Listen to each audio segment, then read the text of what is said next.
People invest for various reasons, and I would say there are three kind of major types of investors, or three major reasons to invest. The first type of investment is a strategic investment. And I'm going to talk about that in a second because I think it's actually the best way of pretty much guaranteeing someone's going to show up with the money is if they have a strategic reason for doing so.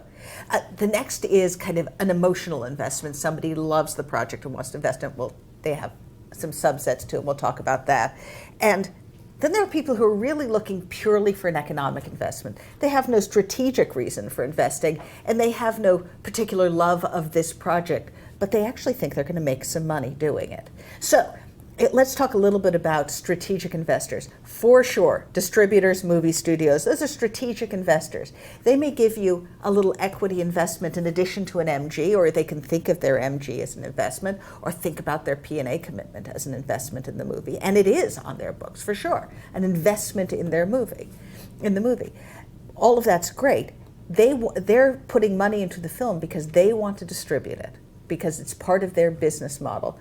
Similarly, people who own video stores sometimes invest in films because why? They want to put that film out in their video store. There's a strategic reason for doing it.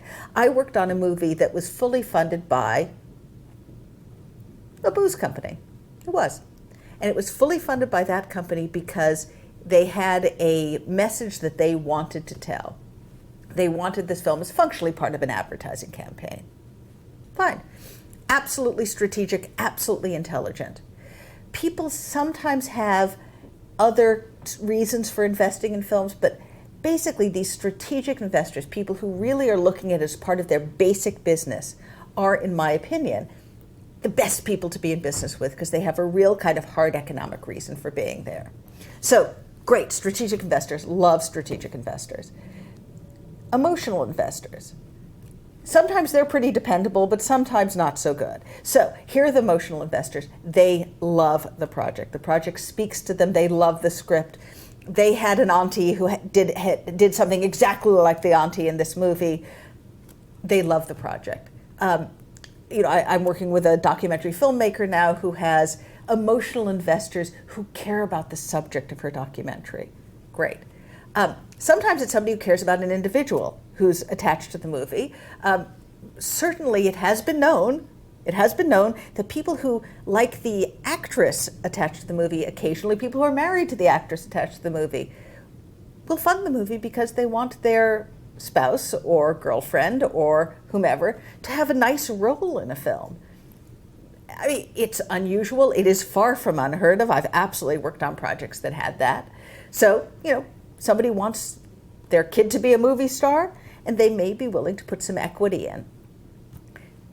Great. Sometimes it's because somebody loves again, an individual person, an individual project, a message. Those are emotional investors. The other people who I think are kind of emotional investors are people who really love Hollywood. There is something hugely seductive about our business, or we'd be in a different one.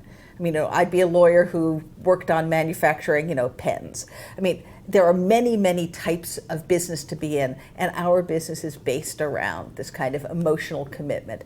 So someone who loves Hollywood, sometimes somebody who wants their ego stroked by being in Hollywood. An emotional investor could easily be somebody who thinks that the best way to meet a starlet or go to a movie premiere is by investing in a motion picture. Gosh, I suspect there are other ways to do those things. But again, it's an emotional commitment that makes the investment. The last people are the people who I tend to deal with, people who really look at an economic package, look at it rigorously. They've gone to a sales agent, they've taken a look at all of the sales estimates, they've taken a look at the pre-sales, and what they say is, my gosh, this film cost $5 million to make. I have sales estimates sitting in front of me from a reputable sales agent that say that I can make that $5 million back out of a sale of 3 territories, and they're pretty sure that they've sold those territories. we're pretty sure that they can make good sales on them. And the rest for me is upside. So I actually think that I can really make money on an interesting way for this film. We also love those investors. Those films are harder to find, but those investors exist if you have a project that makes economic sense. And they are rigorous people, and they are tough people, and they are fantastic because they think they're going to actually make some money.